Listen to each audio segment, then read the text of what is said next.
ఇంతవరకు ప్రభుని ఆరాధించడానికి ప్రభు మనకు సహాయం చేస్తూ వచ్చాడు. పరిశుద్ధమైనటువంటి ప్రభువుల్లో పాలు పొందకముందు మరి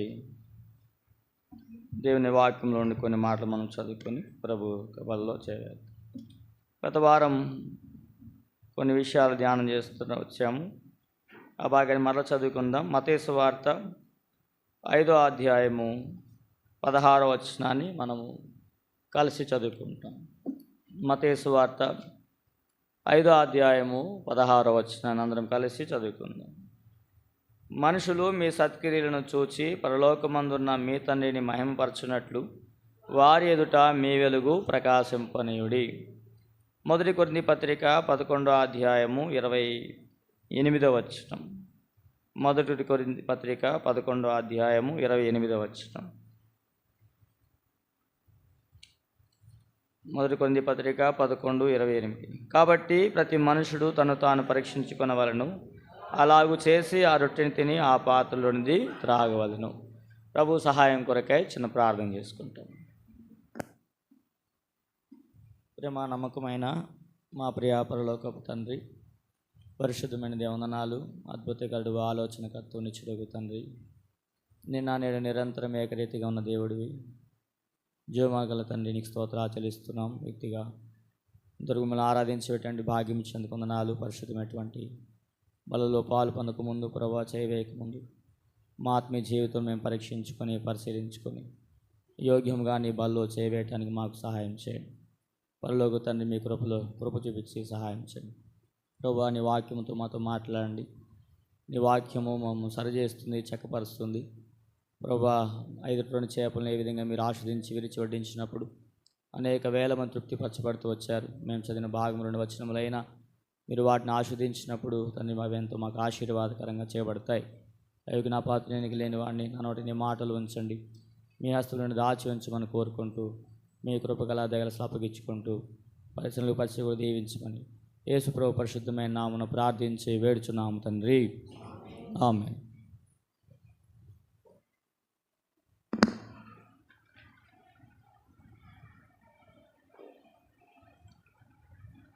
దేవుని వాక్యంలో మనం గమనించినప్పుడు మరి మత్తయి సువార్త 5వ అధ్యాయము 16వ వచనంలో కొన్ని విషయాలు గత వారం ధ్యానం చేస్తూ వచ్చినాము. దేవుడు మన ద్వారా మహిమపరచబడాలి అంటే ఏ విధంగా మనం జీవించినప్పుడు ఆయన మహిమపరచబడతాడు. మొట్టమొదటిగా గత వారం చూస్తూ వచ్చినాము, స్తుతియాగము అర్పించువాడు దేవుణ్ణి మహిమపరుస్తున్నాడు, అనగా ప్రభుని ఆరాధించేటువంటి భాగ్యం. కనుక ఆత్మీయ జీవితంలో ప్రభుని స్తుతించటం ఎల్లప్పుడూ అనుదినము ఆయన ఆరాధించే వారంగా ఉన్నప్పుడు మన ద్వారా ఆయన మహిమపరచబడతాడు. రెండవదిగా చూస్తూ వచ్చినాము, సత్క్రియల వలన దేవుడు మహిమపరచబడతాడు. సత్క్రియలు కనుక దానికి ఉదాహరణగా తబితాను మనం చూస్తూ వచ్చినాము. ఆమె జీవితంలో సత్క్రియలు, ధర్మకార్యాలు చేస్తూ వచ్చింది. తద్వారా దేవుడు ఆమెని మృతుల నుండి ఏం చేస్తూ వచ్చాడు? సజీవురాలుగా చేస్తూ వచ్చాడు. మూడవదిగా ఆయన ద్వారా మన ద్వారా ఆయన మహిమపరచబడాలంటే ఆపదలలో మనం ఆయన్ని ఆశ్రయించడం ద్వారా, ఆపదలలో, కష్టములలో, శ్రమలలో మనం ఆయన చెంతకు చేరావడం ద్వారా ఆయన మనల్ని మొరవినేవాడుగా ఉన్నాడు, మనల్ని విడిపించేవాడుగా ఉన్నాడు, ఆయన మహిమపరచబడేవాడుగా ఉన్నాడు. కనుక మన ఆత్మీయ జీవితములలో ప్రతి పరిస్థితులలో ఆయనను ఆశ్రయించడం, ఆయన సహాయాన్ని కోరుకోవడం, ఆయన సహాయాన్ని మనం కోరుకోవడం ద్వారా దేవుడు మన ద్వారా మహిమపరచబడేవాడుగా ఉన్నాడు. ఇంకొక భాగం మనం ధ్యానం చేద్దాము. చూడండి, ఆయన ఎట్లాగా ఆయన మన ద్వారా ఏ విధంగా మహిమపరచబడతాడు. యోహాను సువార్త 2వ అధ్యాయం మనందరికీ పరిచయమైన భాగము. యోహాను సువార్త 2వ అధ్యాయము 11వ వచనం చదువుకుందాం. యోహాను సువార్త 2వ అధ్యాయము 11వ వచనం. గలిలయలోని కానాలో యేసు ఈ మొదటి సూచక్రియను చేసి తన మహిమను బయలుపరచెను. అందువలన ఆయన శిష్యులు ఆయన యందు విశ్వాసముంచి. కనుక కానాలో మొదటి సూచక్రియను దేవుడు చేస్తూ వచ్చాడు. ఆ సూచక్రియ వలన దేవుడు తన మహిమను బయలుపరుస్తూ వచ్చాడు.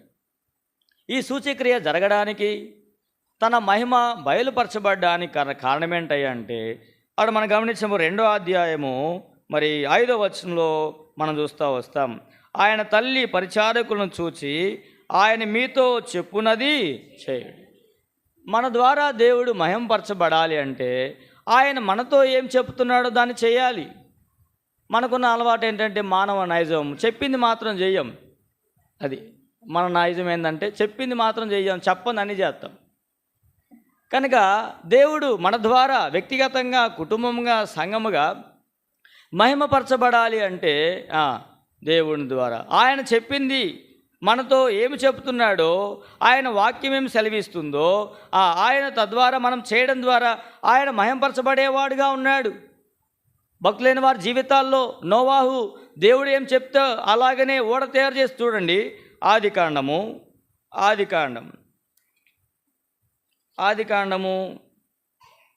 6వ అధ్యాయము 22వ వచనం. ఆదికాండము 6వ అధ్యాయం. నోవాహు అట్లు చేసిను, దేవుడు అతనికి ఆజ్ఞాపించిన ప్రకారము. అట్లంటే పెసరట్లు లేకపోతే మినపట్లు అనుకునేరు. నోవాహు అట్లు చేసెను, దేవుడు అతనికి ఆజ్ఞాపించిన ప్రకారము యావత్తు చేసెను. తద్వారా దేవుడు ఆయన కుటుంబము రక్షించబడ్డానికి, జలప్రళయం నుంచి కాపాడబడ్డానికి ఆ యొక్క ఓడ ఎంతో ప్రాముఖ్యంగా ఉంచబడుతూ వచ్చింది. ఇది మనకి ఆత్మీయ జీవితంలో దేవుడు మనతో చెప్పినది చేస్తున్నామా అనే విషయం మనం పరీక్షించి విధేయత అనేది జ్ఞాపం చేయబడుతుంది. కాబట్టి ఆ యొక్క కానా వివాహంలో యేసును ఆయన శిష్యులు వివాహమునకు పిలువబడుతూ వచ్చారు.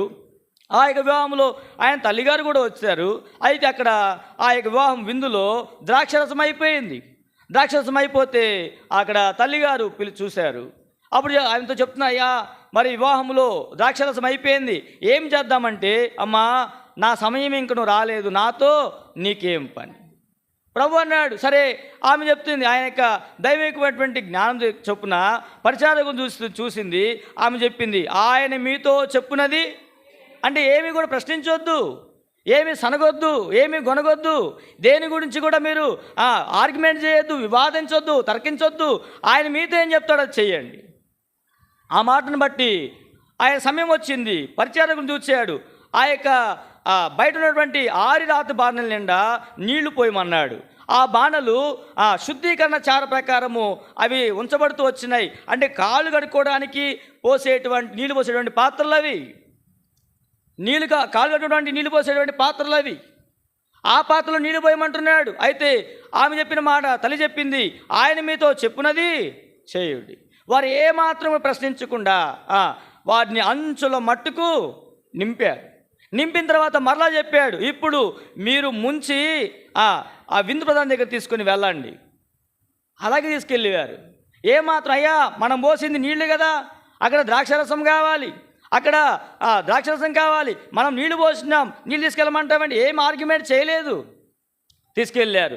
ఆ యొక్క విందు ప్రధాని త్రాగి అప్పుడు ఆయన అంటున్నాడు పెండ్లి కుమార్తెను చూసి, అందరూ కూడా మొదట మంచి ద్రాక్షరసం పోసి మనుషులు మత్తుగా ఉన్నప్పుడు జబ్బు ద్రాక్షరసం పోస్తారు, నీవైతే ఇది వరకు కూడా ఏం చేసినావంట, మంచి ద్రాక్షరసం వచ్చినావు.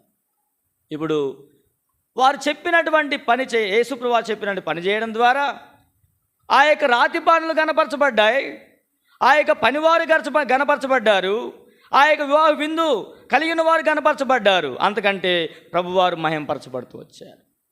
వారు చెప్పేటువంటి పని విషయంలో ఏమాత్రం కూడా ఆర్గ్యుమెంట్ చేయట్లేదు, వివాదం చేయట్లేదు, లేకపోతే ప్రశ్నించడం లేదు. ప్రియమైన వాళ్ళరా, బైబిల్ గ్రంథంలో మన ద్వారా దేవుడు మహింపరచబడాలి అంటే ఆయన చెప్పింది మనం చేయాలి. చేస్తున్నామా? దేవుని యొక్క వాక్యం ఏం చెప్తుందో అది చేస్తున్నామా? దేవుని వాక్యం మనకి ఏం సెలవిస్తుందో దాన్ని అనుసరిస్తున్నామా? దేవుని వాక్యం మనకి ఏది జ్ఞాపం చేస్తుందో అది మనం ఆచరించే వారంగా ఉంటున్నామా? ఎన్ని పర్యాయాలు వింటాం, ఎన్ని పర్యాయాల్లో అనేక విషయాలు వినేవారంగా ఉంటాం. అయితే వాటిని మన జీవితంలో అన్వయించుకునే విషయంలో మనం ఎలాగుంటున్నాం? ఆయన మీతో చెప్పునది చేయి.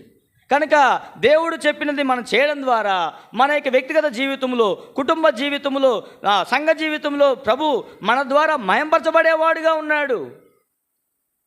కనుక ఆయన చెప్పిన విధానంలో మనం చేస్తున్నాము. ఒకవేళ చెప్పింది చేయకపోతే ఏం జరుగుతుందో కూడా నేను చెప్తాను. మా దగ్గర మందిరంలో ప్రతి నెల 2వ ఆదివారము ప్రేమావిందు కలిగి ఉంటాం. ప్రేమ అనేది కలిగి ఉంటారు. దాదాపు 6 గ్రామాల నుంచి వస్తారు.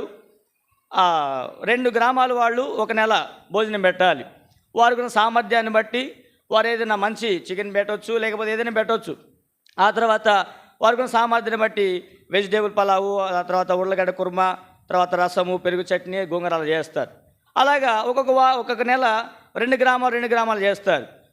ఆ తర్వాత ఆఖరి నెలలో 3వ నెలలో స్థానికంగా లోకల్గా ఉన్నవారు చేస్తారు.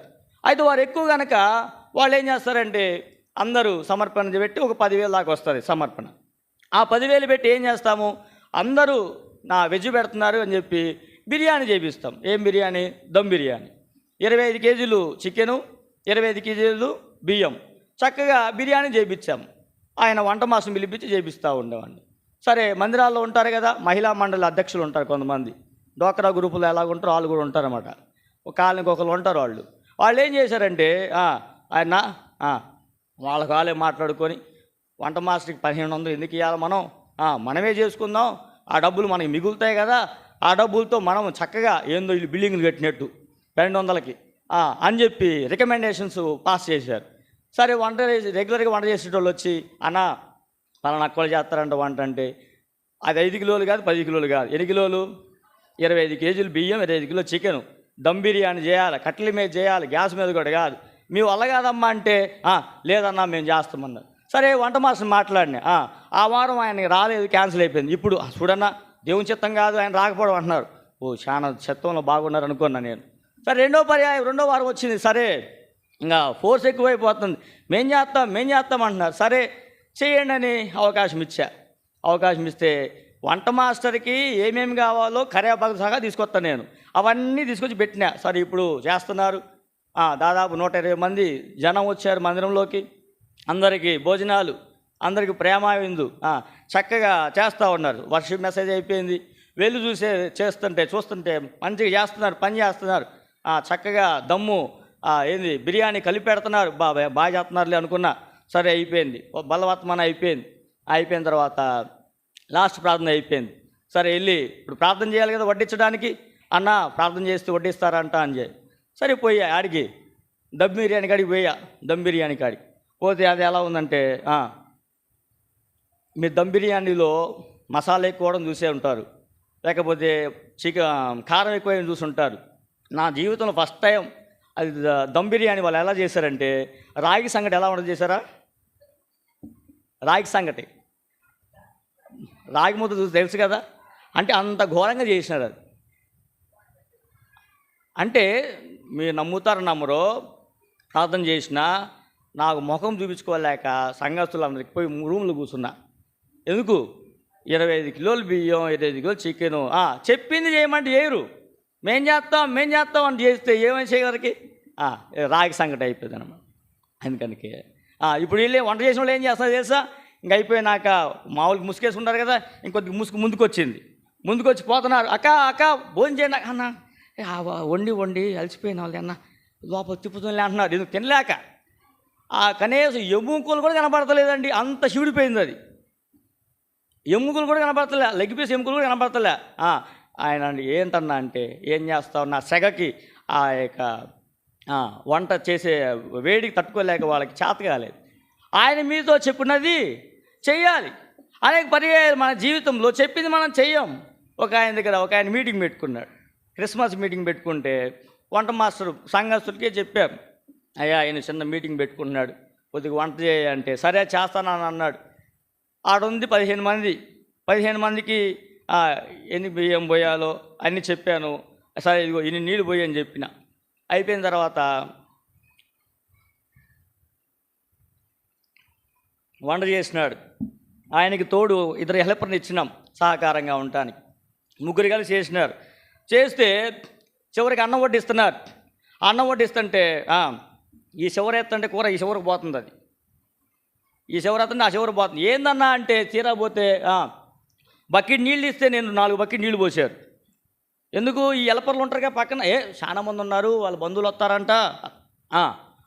వస్తారంట, పోయి నువ్వు ఒక బిందె పోయి నేను ఒక బిందె పోయి పోసారు. వాళ్ళు 4 బకెట్లు పోసినారు.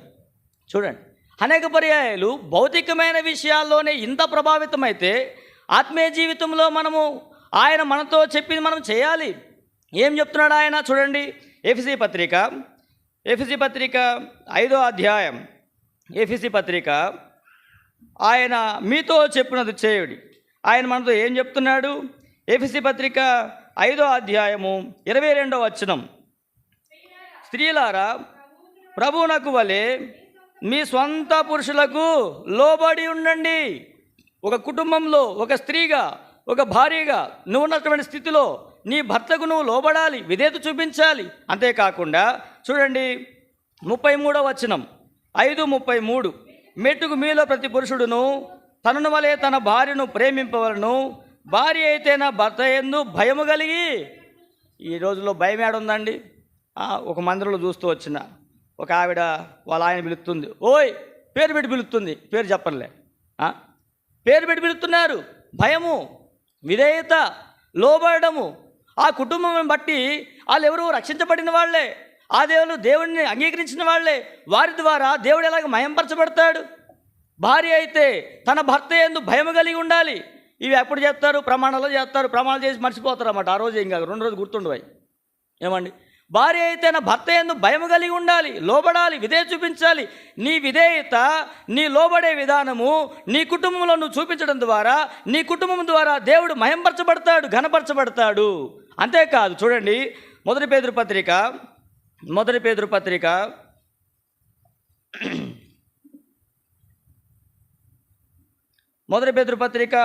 3వ అధ్యాయము 1వ వచనం. అటువలే స్త్రీలారా మీరు మీ స్వపురుషులకు లోబడి ఉండుడి.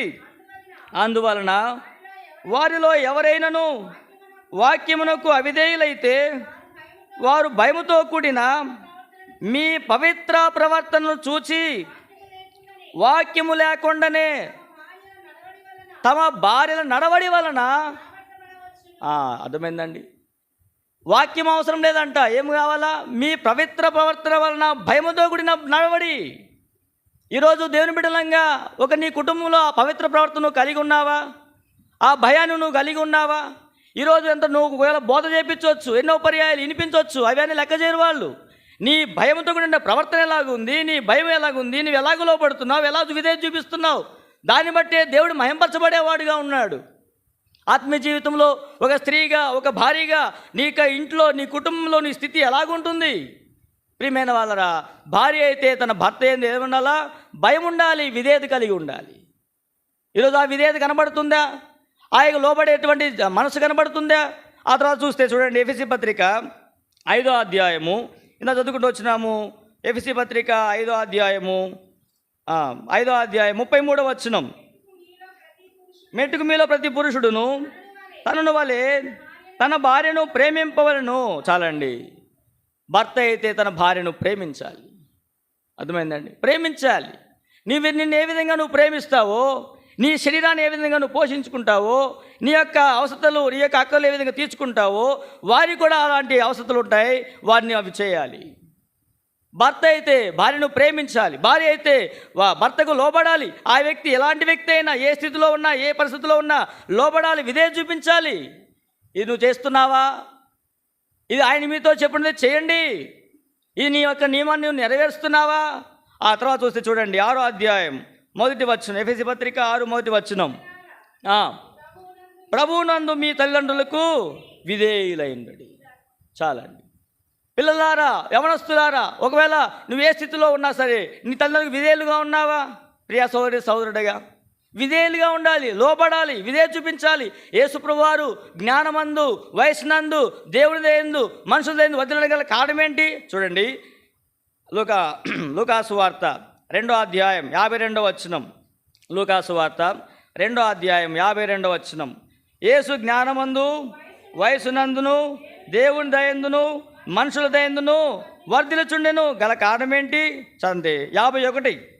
అంతటా వారితో కూడా బయలుదేరి నజరేతునకు వచ్చి వారికి లోబడి ఉండెను. ఎవరైనా? యేసుప్రభువారు జ్ఞానవంతుడు, సమస్తమును చేయడానికి శక్తి కలిగిన వాడు, ఆయన జ్ఞానం చేత సమస్తం నిర్మించిన వాడు, శరీరంలో ఉన్నాడు కనుక తన తల్లికి, తండ్రికి ఏం చేస్తున్నాడు? లోబడుతున్నాడు, విధేయత చూపిస్తున్నాడు.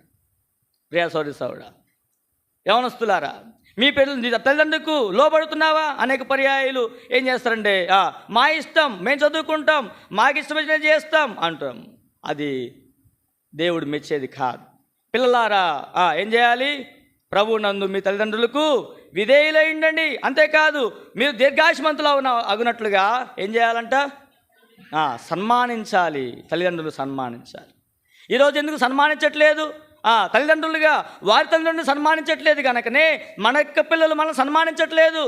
మన తల్లిదండ్రులను మనం సన్మానిస్తే మన పిల్లలు మనం సన్మానిస్తారు. మన తల్లిదండ్రులకు మనం లోబడితే మన పిల్లలు మనకు లోబడతారు. అర్థమైందండి? ఈరోజు ఆయన చెప్పింది మనం చేస్తున్నామా? అనేక పర్యాయాలు వినము, దేవుని మాట వినము. తల్లిదండ్రుల మాట వెనక ఎంతోమంది ఆ తప్పిపోయిన కుమారుడు తన తండ్రి ఎంతో బ్రతిమలాడుకున్నాడు. అయ్యా, దూరదేశం వెళ్ళొద్దు, నువ్వు ఎక్కడే ఉండు, రాజకుమారుడు నీకేం తక్కువ అంటే, లేదు నా ఆస్తులు నాకు భాగమేమంటున్నాడు. దూరదేశం పోయి దుర్వ్యాపారం చేసి సంవత్సరం నష్టపరుచుకుంటూ వచ్చాడు. ప్రియమైన వాళ్ళరా, మన ఆత్మీయ జీవితంలో లోబడుతున్నామా? విధేయ చూపిస్తున్నామా? ఒక అబ్బాయి ఉన్నాడు. వాళ్ళ తాతగారు రైస్ మిల్ ఉంది, దానిమ్మకాయ తోట ఉంది, మంచిగా ఒక ఉన్నతమైన స్థానం. వాడు ఇంటర్మీడియట్ అయిపోయింది. ఇంటర్మీడియట్ అయిపోతే వాడేమంటే గోల, ఒక వారం నుంచి అన్నం తింటలేదు. ఏంట్రా అంటే, నాకు బండి కావాలి, బండి కావాలి. ఏం బండి కావాలి? చిన్న బండి కాదు, ఆ దినాల్లోనే 1,50,000 అంటే హారెంట్ ఉంటుంది, బండి ఎత్తు బండి ఉంటుంది. వాడు ఉండేది నాకంటే సనగుంటాడు, నేనే నాకంటే సనగుంటాడు. సరే, వాడి తాత బతిలాడు, ఎంత బతిలాడినా ఇంటలేదు. నువ్వు బండి కొనిస్తే అన్నం తింటాలే, తిన్నావు. ఈ రోజుల్లో ఏదైనా కొనియకపోతే, ఏదైనా అడిగింది ఇవ్వకపోతే ఎంతగా ఏం చేస్తారండి పిల్లలు? అట్లాగే వాడు ఏం చేశాడంటే సరే కొనిచ్చాడు. కొనిస్తే వాడు ఇప్పుడు బండి మీద పోతున్నాడు. ఎట్లా తెలుసా? ఓ మేఘమానంబు మీద వేగమే. ఎడబోతున్నాడు? మేఘాల్లో పోతున్నాడు. మేఘవాహనం పోతామంటే రే జాగ్రత్త పోరా స్వామి అంటే ఏనులే. నెల రోజులకి ఏమైపోయింది? ఈరోజు తల్లిదండ్రులు అట్ట తయారైపోయారు. ఏమన్నా మాకు బండి కొనుక్కుంటే వాడికి ఇష్టమైంది మేము కొనిస్తే మీకేం నొప్పి? నన్ను అట్లాగే ఒక అక్క అడిగింది. అక్క, అన్నా మావాడి బండి కొనాలా? ఎంత బండి కొంటున్నావు అక్క? చిన్న బండి కొను. ఏమన్నా వాడికి ఇష్టమైన బండి కొనాలా, వాడు తిరగాల, మేము చూడాలా, కళ్ళ ఎదుట ఆనందించాలంటే సరే ఏం చేయాలా? కొను. మరి దానికి నేనే ప్రార్థన చేయాలి. చేసిన సరే వాడికి చెప్పిన, అరే ఎందుకురా చిన్నగా పో అంటే, ఆడు చిన్నగా పోతాడా? చేతిలోకి వచ్చిన తర్వాత ఆగిద్దా? ఆగదు. బుర్రను పోయాడు, మళ్ళీ కింద పడ్డాడు. వాడికి మళ్ళీ నేను ప్రార్థన చేయాలి. ఏమండి? విధేయులుగా ఉండడము. ఈరోజు ఆత్మీయ జీవితంలో విధేయులుగా ఉంటున్నామా? మనము తల్లిదండ్రులకు విధేయులుగా ఉండాలి, విధేయత చూపించాలి. మనము దీర్ఘాయుష్మంతులు అవ్వడానికి వారిని సన్మానించాలి. తల్లిదండ్రులుగా నీ దేవునికి నువ్వు సన్మానం కలిగి ఆయనకు నువ్వు లోబడితే, విధేయ చూపిస్తే నీ పిల్లలు నీకు విధేయ చూపిస్తారు, నీకు లోబడతారు, నిన్ను సన్మానిస్తారు. పరలోకపు తండ్రిని నువ్వు సన్మానిస్తే నీ పిల్లలు నీకు సన్మానించేవారుగా ఉంటారు. ఈరోజు ప్రభువుకు నువ్వు ఎంత లోబడుతున్నావు? ప్రభువుకి నువ్వు ఎంత సన్మానం కలిగి సన్మానిస్తున్నావు? ఆయన ఎంత ఘనపరుస్తున్నావు? ఆయన ఎంత నువ్వు గౌరవిస్తున్నావు? ప్రియ సౌరుడా, పిల్లలారా, ప్రభువునందు మీ తల్లిదండ్రులకు విధేయులై ఉండండి. విధేయులై ఉండండి. ఆత్మీయ జీవితంలో విధేయులుగా జీవించడం, ఆత్మీయ జీవితంలో లోబడడం ఎంతో ఆశీర్వాదాన్ని గురి చేస్తుంది. మన ఆత్మీయ జీవితంలో పిల్లలకు చెప్పినటువంటి మాట. తర్వాత ఇంకేం చెప్తున్నారు చూడండి. ఎఫెసీ పత్రిక 5వ అధ్యాయం, ఎఫెసీ పత్రిక 5వ అధ్యాయము 4వ వచనం. మన్నించండి, 6వ అధ్యాయం 4వ వచనం. తండ్రులారా, మీ పిల్లలకు కోపము రేపక ప్రభు యొక్క శిక్షలోను బోధలోను వారిని పెంచుడి. వారిని కోపం రేపక అన్నాడు. ఈ రోజుల్లో దేవుని బిడ్డలేని వారమే ఏం చేస్తామంటే పోటీ ప్రపంచం చేస్తారు. వాళ్ళని చూసి వీళ్ళని చూసి వాళ్ళలాగా ఉండాలా, వీళ్ళలాగా ఉండాలా అంటే వీళ్ళకి వాళ్ళ మీద ప్రెజర్ పెట్టడం ద్వారా, వారిని ఒత్తిడి చేయడం ద్వారా వారికి ఏమొస్తుంది? కోపం వస్తూ ఉంది. చేయరాని కార్యాలు చేయడానికి, వారు తాము నష్టపోచుకోవడానికి కారణమవుతున్నారు. కోపము రేపక. నీకు ఇష్టము, నీకేది ఈజీగా ఉంటే అది చూడు, అది చదువుకో, ఇగో నీకేది అనుకూలంగా ఉంటే అది చెయ్యి. వారికి ఆ యొక్క స్వేచ్ఛని ఇవ్వడం. అంతేకాదు, ఇంకేమంటాడు చూడండి. కోపము రేపక ప్రభు యొక్క శిక్షలోను బోధలోను వారిని పెంచాలి. అనేక పర్యాయాలు బోధ, ఏ బోధలో పెంచుతాం? స్కూల్లో బోధ, స్కూల్ అయిపోయినాక బోధ. ఏమండి, ఎన్ని రకరకాల బోధలు ఉంటాయి. దేవుని వాక్యం బోధ ఉండదు, మనం ఉంటేగా బోధలో. ఆ బోధకు మనం ఇష్టపడితే మనమే బోధకులం, ఇంక మనకేం బోధ. ఈరోజు దేవుని యొక్క వాక్యానికి మనము అప్పగించుకున్నప్పుడు, ఆ బోధలో మనం ఉన్నప్పుడు వారు ఆ బోధలో ఆ యొక్క వాక్యాన్ని అంగీకరించేవారుగా ఉంటారు. కొన్ని పర్యాయాలు తల్లిదండ్రులు కఠినంగా వ్యవహరిస్తారు. నేను నా చిన్నప్పుడు మా ఇంట్లో ఉన్న పరిస్థితులను బట్టి నేను అనుకునేవాడిని, ఈ ఇంట్లో ఎందుకు పుట్టా నేను, వీళ్ళు ఎంత కఠినంగా ఉంటారే, దేనికి కూడా ఒప్పుకోరు, ఎక్కడికైనా వెళ్ళాలన్నా ఒప్పుకోరు, ఏదైనా చేయాలన్నా ఒప్పుకోరు, ఏదైనా చదువుకోవాలన్నా. మా నాన్నగారు, ఇంకా చెప్పాలంటే మా నాన్నగారు నాకు 6వ తరగతి నుంచి 10వ తరగతి ఒకటే స్కూల్ చదివే నేను. 2 రూపాయలు ఇచ్చేవాడు రోజుకి. ఎంత? ఈరోజు 2 రూపాయలు తీసుకుంటాడు, ఇసిరేసి కొడతాడు. కాలేజీకి వెళ్ళా, 20 రూపాయలు ఇచ్చేవాడు మా నాన్న. సంవత్సరానికి 2 జతలు కొనిచ్చేవాడు. ఎంత కఠినంగా ఉండేవాడంటే, ఒకరోజు శ్రీరామ పండుగ వచ్చింది. శ్రీరామనవమి పండుగ వస్తే వాళ్ళు ఏం చేస్తారు, వడపప్పు పానకం పెడతారు. మరి ఇంట్లోనే చేయరు. సరే పోతిమి వడపప్పు పానకం, మనం కూడా లాక్కపోయాను నేను. ఈ చేతిలో వడపప్పు, ఈ చేతిలో పానకం, ఇది తింటున్నా, అది దాగుతున్నా. వచ్చిండు మా అయ్య, మనడు చూసిండు, ఏం మాట్లాడలే. రా రండి, ఇంటికి తీసుకొచ్చాడు. ఇంటికి తీసుకొచ్చి ఇలాగనే ఇంటి ముందు బండలు ఉంటాయి బయట. ఆ వడపప్పు పానకం తిన్నందుకు 1.5-2 గంటలు మోకాదండ ఇప్పించాడు. ఇంట్లో కాదు, బయట నా బండల మీద, నా ప్రాయం మీద, ఇప్పుడు రోడ్డు మీద ఉంది కదా, ఆ బండల మీద. అనుకునేవాడిని, ఎందుకు జన్మించా నేను? వడపప్పు పానకం తింటే ఇంత శిక్షించాలా, ఇంత గద్దించాలా, ఎందుకు ఈ బతుకు అనుకుని నేను. రక్షించబడ్డాను, మారుమూసి పొందినాను, ప్రభు ఇంట్లోకి ఆహ్వానించబడ్డాను, ప్రభు సేవలో ఉన్నాను. ఈరోజు నేను ఎరుగుదును, వారి ఇంట్లో నేను పుట్టడం నా ధన్యత. ఒకప్పుడు అనుకున్నా, ఏడ్చే ఎన్నోసార్లు. ఎందుకంటే ఎక్కడికి ఎగ్జిబిషన్కి వెళ్ళిచ్చేవాళ్ళు కాదు, ఏ సినిమా హాల్కి వెళ్ళిచ్చేవాళ్ళు కాదు, ఎక్కడికి కూడా వెళ్ళిచ్చేవాళ్ళు కాదు. వారు ఏం చెప్తే అది చేయాలి, అంత కఠినంగా వ్యవహరించేవాళ్ళు. అయితే అనుకునేవాడిని, ఈరోజు కొన్ని పర్యాయాలు కఠినంగా ఉంటాయి. అయితే మన జీవితంలో ప్రియమైన వాళ్ళరా, ప్రభు యొక్క శిక్షలోనూ ఏం చేయాలా, బోధలోనూ పెంచాలి. మనం ఆ బోధ నేర్చుకుంటే, అందుకే అంటాడు, పిల్లలారా ఏం చేయాలి. కీర్తన గ్రంథం 34వ అధ్యాయం అంటాడు. చూడండి, కీర్తన గ్రంథము 34వ అధ్యాయం, కీర్తనలు 34వ అధ్యాయము, కీర్తనలు 34వ అధ్యాయం 11వ వచనం. పిల్లలారా మీరు వచ్చిన మాట వినుడి, యెహోవా యందు భయభక్తులు మీకు నేర్పెదను. ప్రియమైన వాళ్ళరా, ఈ విధేయత, ఈ లోబడడం, ప్రియమైన వాళ్ళరా, ఆయన మీతో చెప్పినది చేయుడి. ఆయన మీతో చేస్తున్నావా? ఈరోజు నీకు దేవుడు నియమించిన నియమాన్ని నువ్వు పాటిస్తున్నావా? ఒక భర్తగా, భార్యగా, ఒక పిల్లలుగా, ఒకవేళ యవనస్తుడిగా నువ్వు ఉన్నావేమో, ఏ స్థితిలో నువ్వు ఉన్నావేమో, నీ యొక్క కర్తవ్యాన్ని నిర్వర్తిస్తున్నావా? మనము ఆయన చెప్పింది మనం చేయడం ద్వారా దేవుడు మన ద్వారా ఏం చేయబడతాడు, మహిమపరచబడతాడు. తర్వాత ఇంకెట్లా మహిమపరచబడతాడు చూడండి, యోహాను సువార్త 15వ అధ్యాయము 8వ వచనం. యోహాను సువార్త 15వ అధ్యాయము 8వ వచనం. మీరు బహుగా ఫలించడం వలన నా తండ్రి మహిమపరచబడును. ఇందువలన మీరు కనుక మీరు బహుగా ఫలించడం వలన నా తండ్రి, మనము ఫలించినప్పుడు ఆయన మన ద్వారా ఏం చేయబడతాడు. ఏ ఫలాలు? భౌతికంగా ఎన్నో ఫలిస్తున్నాం, భౌతికంగా మంచిగా ఫలిస్తున్నాం, చక్కగా షుగరు లెవెల్ పెరుగుతున్నాయి, బీపీ లెవెల్ పెరుగుతున్నాయి, ఏమండి బరువు పెరుగుతున్నాం, ఇంకా రంగు పెరుగుతున్నాం, అంటే భౌతికంగా బాగానే ఫలిస్తున్నాం, మంచిదే కదా. పళ్ళు ఊడుతున్నాయి, వస్తున్నాయి, మంచిదే, ఏమండి జుట్టు రాలుతుంది, మళ్ళీ వస్తుంది, బాగుంటుంది. భౌతికంగా అన్నీ ఫలిస్తున్నాం, ఆత్మీయంగా ఫలించాలి. ఏం ఫలించాలి చూడండి, గలతీ పత్రిక 5వ అధ్యాయం 22వ వచనం. గలతీ పత్రిక 5వ అధ్యాయం 22వ వచనం. అయితే ఆత్మ ఫలమేమనగా ప్రేమ, సంతోషము, సమాధానము, దీర్ఘశాంతము, దయాళత్వము, మంచితనము, విశ్వాసము, సాత్వికము, ఆశా నిగ్రహం. ఈ యొక్క ఫలాలు మనలో ఫలిస్తున్నామా? మనలో కనబడుతున్నాయా?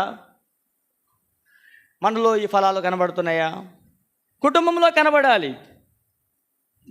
భర్తకి భార్యకి, భార్యాభర్త ద్వారా పిల్లల ద్వారా కుటుంబానికి, కుటుంబం ద్వారా సమాజానికి, సంఘము ద్వారా సమాజానికి.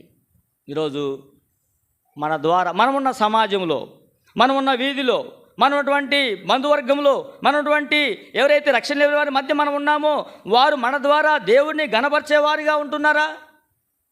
ఏమండి, ఫలిస్తున్నామా? మీరు బహుగా ఫలించుట వలన నా తండ్రి మహిమపరచబడతాడు. ఈరోజు ఫలాలు ఉన్నాయా? ఆత్మఫలములు ఉన్నాయా? ఆత్మఫలములు మనం ఫలించే వారంగా ఉండాలి. ఆ ఫలాలు మనం కనబరిచినప్పుడు ఆ ఫలముల ద్వారా ప్రభువారు మహిమపరచబడతాడు. ప్రియమైన వాళ్ళరా, ఆత్మఫలములు ఈరోజు మనం ఫలించే వారంగా, మనం ఫలించాలంటే మనలో ఉన్నటువంటి మనం ఫలించాలంటే ఊరికే కాదు. ఆ యొక్క వ్యక్తి ఆ యొక్క అంజూరపు చెట్లు, ఆ తోటలో, ఆ ద్రాక్ష తోటలో అంజూరపు చెట్టు ఫలించడానికి దానిలో రాళ్ళు ఏరుతున్నాడు. ఆ తర్వాత ఏం చేస్తున్నాడు? ఆ యొక్క చుట్టూ త్రవ్వుతున్నాడు, లోతుగా త్రవ్వుతున్నాడు, అప్పుడు ఫలిస్తున్నాడు. రోజు మనలో ఫలించాలంటే వ్యర్థమై అక్కడ అంటారు కదా, చూడండి ఏం చేయాలి? మనం ఫలించాలంటే ఏం చేయాలి? యోహాను సువార్త 15వ అధ్యాయము, యోహాను సువార్త 15వ అధ్యాయం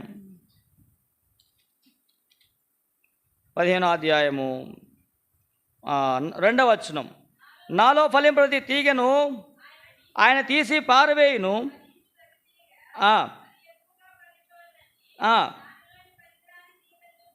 కనుక మనం ఆయనలో ఉంటే ఫలిస్తాం. నువ్వు ఎంతకాలం దేవుని మందిరానికి వచ్చిపోయినా, ఒకవేళ ఎంతకాలం బైబిల్ చదివినా, ఎంతకాలం నువ్వు పరిచర్య చేసినా, ఎంతకాలం నువ్వు పని చేసినా, ఆయనలో నిలిచి ఉండకపోతే నువ్వు ఫలించలేవు. ఆయన బిడ్డగా నువ్వు చేయబడకుండా, ఆయన కుమార్తెగా కుమారుడుగా నువ్వు చేయబడకుండా వెలుపట ఉంటే నువ్వు ఫలించలేవు. నామకాల క్రైస్తవుడిగా ఉంటూ నువ్వు ఫలించలేవు. ఒకవేళ ఏదో ఆచార భక్తిగా, అలవాటు భక్తిగా నువ్వు చేస్తే ఫలించలేవు. నీలో ఆయన నివసించడానికి యోగ్యమైనటువంటి జీవితం నువ్వు కలిగి ఉంటే నువ్వు ఫలించేవాడుగా ఉంటావు. అంతేకాదు, చూడండి 15వ అధ్యాయము మనం గమనించినప్పుడు 4వ వచనం. నిలిచిందును తీగ ద్రాక్షావళిలో ఉంటేనే కానీ, ఇందాక చదువుతాం, ఫలించు ప్రతి తీగ మరెక్కువగా ఫలింపవలనని దానిలోని పనికిరాని తీగలను, అది సంగతి, పనికిరాని ఉంటాయి, అవి తీసివేసుకోవాలి. పనికిరానివి మన జీవితంలో ఏమున్నాయి? పనికిరాని అలవాట్లు ఏమున్నాయి? పనికిరాని సహవాసం ఏముంది అంటే ఆ ఉపయోగం లేనటువంటి పరిస్థితులు ఏమున్నాయో వాటిని మనం తొలగించుకున్నప్పుడు మనము ఫలించే వారంగా ఉంటాం. ప్రియమైన వాళ్ళరా, మీరు బహుగా ఫలించడం వలన తండ్రి మహిమపరచబడతాడు. ఈరోజు మన ద్వారా ప్రభు మహిమపరచబడడానికి మనం ఫలిస్తున్నామా? ఆత్మఫలాలు మనలో కనబడుతున్నాయా? ప్రియమైన వాళ్ళరా, ఆత్మఫలములు మనము కనబడించినప్పుడు, ఆ ఫలాలు మనం ఫలించినప్పుడు ప్రియమైన వారు ప్రభు మహిమపరచబడతాడు. ఆఖరి ఇంకో మాట చదువుకొని చూడండి, యోహాను సువార్త 11వ అధ్యాయం 40వ వచనం. యోహాను సువార్త 11వ అధ్యాయం 40వ వచనం. అందుకు యేసు, నీవు నమ్మినెడల దేవుని మహిమను చూతువని. ప్రియమైన వాళ్ళరా, దేవుడు మన ద్వారా మహిమపరచబడాలంటే మనం ఏ పరిస్థితుల్లో కూడా వెళుతున్నామో, ఏ స్థితిగతులు కూడా వెళ్తున్నామో, ఏ కృష్ణ పరిస్థితులు కూడా వెళ్తున్నామో దేవుడు వాటి నుంచి విడిపిస్తాడు. దేవుడు నాకు సహాయం చేస్తాడు, నాకు మేలు చేస్తాడు, నా అక్కర తీరుస్తాడు, నా కోరికను సిద్ధింపజేస్తాడు, నాకు మేలే చేస్తాడు. నువ్వు నమ్మి ఆయన గురించి జీవించినప్పుడు నీ ద్వారా ఆయనకి మహిమ కలుగుతుంది. నువ్వు నమ్మినలా దేవుని మహిమను చూస్తావు. ఈరోజు అనేక పర్యాయాలు నమ్మం దేవుణ్ణి, అనేక పర్యాలు నమ్మము, ఆయన కార్యాలను నమ్మం, ఆయన శక్తిని నమ్మం, ఆయన వాక్యాన్ని నమ్మం, ఆయన యొక్క బలమును నమ్మము. ప్రియమైన నమ్మాలి. అందుకే అంటాడు, విశ్వాసము లేకుండా ఆయన ఎదుకొచ్చువాడు దేవునికి ఇష్టమైనటువంటి అసాధ్యము. ఆయన ఎదుకొచ్చువాడు ఆయన ఉన్నాడనియు తను వెతుకు వారికి ఫలము దయచేవాడని నమ్మవాలనే కదా. ఈరోజు నమ్ముతున్నావా? నీ ప్రార్థన ప్రతిఫలం ఇస్తాడని నువ్వు ప్రయాసపడితే, నువ్వు క్రయం చెల్లిస్తే, నువ్వు సమయాన్ని వెచ్చిస్తే, నువ్వు ప్రభు కొరకు నీతికే యథార్థంగా జీవిస్తే నీ అక్క దేవుడు తీస్తాడు. నువ్వు నమ్ముతున్నావా? నమ్మి నువ్వు ప్రయాసపడుతున్నావా? ఈరోజు నమ్మకం లేదు కాబట్టి మనం ప్రయాసపడతలేదు, నమ్మకం లేదు కాబట్టి సమయాన్ని వెచ్చించట్లేదు, నమ్మకం లేదు కాబట్టి ప్రభు కొరకే ఆశ్రితగా జీవించట్లేదు, ఆ నమ్మకం లేదు కాబట్టి ప్రభు పైన విశ్వాసంతో ముందుకు సాగలేకపోతున్నాం. ప్రియమైన వాళ్ళరా, నీవు నమ్మినలా దేవుని మహిమను నువ్వు చూస్తావు. ఈరోజు ప్రభుని ఎంత నమ్ముతున్నాం? ఎంత నమ్మకం కలిగి ఉంటున్నాం? ఆయన కార్యాలు చేయగలడు, నా జీవితంలో మేలు చేయగలడు, నా జీవితం అద్భుతం చేయగలడు, మా పరిస్థితులు మార్చగలడు, మా యొక్క అక్కర తీర్చగలడు, మా యొక్క మనవిని ఆయన ఆలకించగలడు.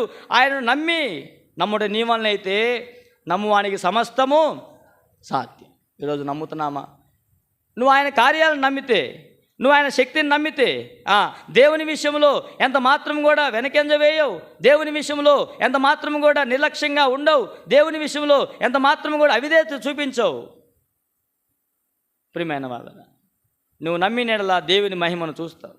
ఈరోజు ఎంతగా నమ్ముతున్నాం ఆమండి. లోకములో అనేకమైన విషయాలు నమ్ముతారు, రకరకాల పరిస్థితులు నమ్ముతాం, కానీ దేవుని మంది విశ్వాసం ఉంచాం, దేవుని పైన నమ్మకం ఉంచాం. ఆ నమ్మకం కలిగి విశ్వాసం కలిగి ఆయన కొరకు మనం ప్రయాసపడలేం. ఆయన కొరకే మనము క్రయము మన యొక్క సమయాన్ని ప్రభు కొరకే మనం క్రయముగా చెల్లించలేం. రోజు నమ్మడం దేవుడు ఏమి నమ్మాలా అంటే అక్కడ రాయబడింది, మృతులను సహితము దేవుడు లేపుతాడని నమ్మాలి. ఆ నమ్మకాన్ని అబ్రహాం గారు నమ్మారు. అందుకని ఆయన గురించి రాయబడింది, అబ్రహాము దేవుడు నమ్మెను, అది ఆయనకి నీతిగా ఏం నమ్మాడు. చూడండి హెబ్రీ పత్రిక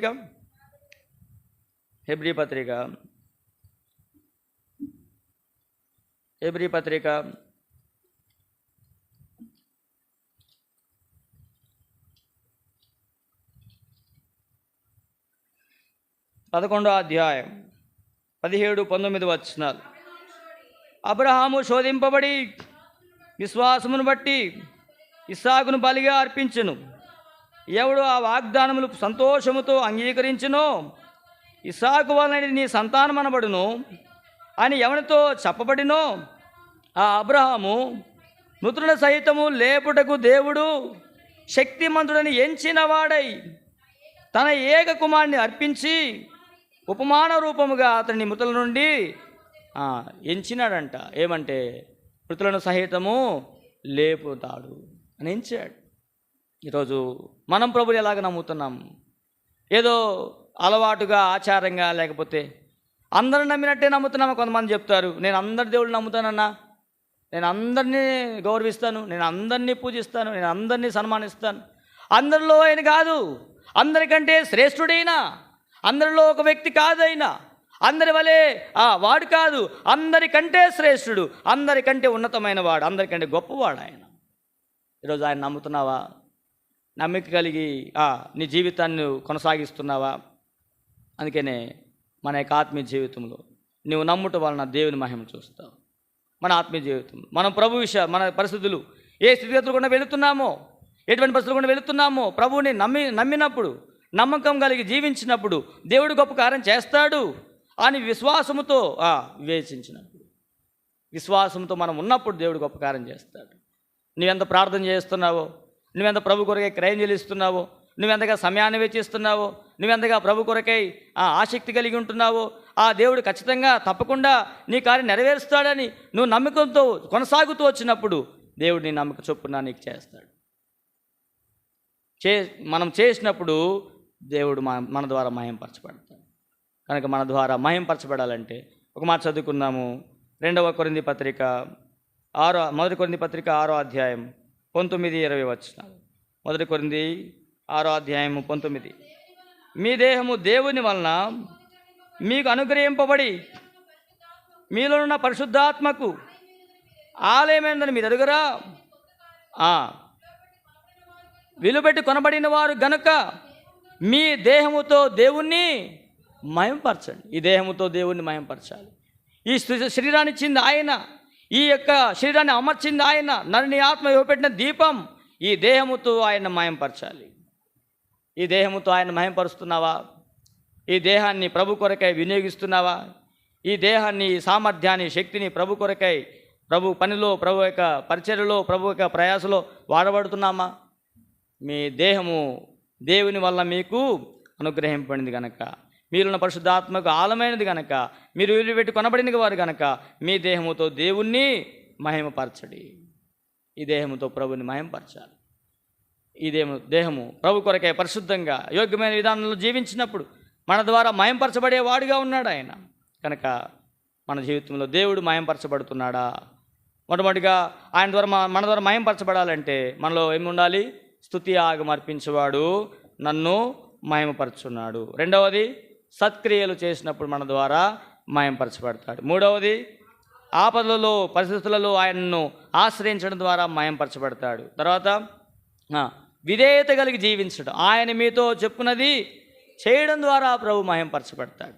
ఆ తర్వాత చెప్పండి. ఆ తర్వాత ఏమో అంటారు, మీరు బహుగా ఫలించడం వలన ఏం చేయబడతాడు? ఆయన మహిమపరచబడతాడు. ఆఖరిగా చూస్తూ వచ్చినాము, నీవు నమ్ముట వలన దేవుని మహిమను చూస్తావు. ఈరోజు అటువంటి విధానంలో మనం ఉన్నామో లేదో పరీక్షించుకొని పరిశీలించుకొని యోగ్యమైన విధానంలో ప్రభువులో మనం చేయవేసే వారంగా ఉంటాం. మోకరించని ప్రార్థన చేసుకుంటాం.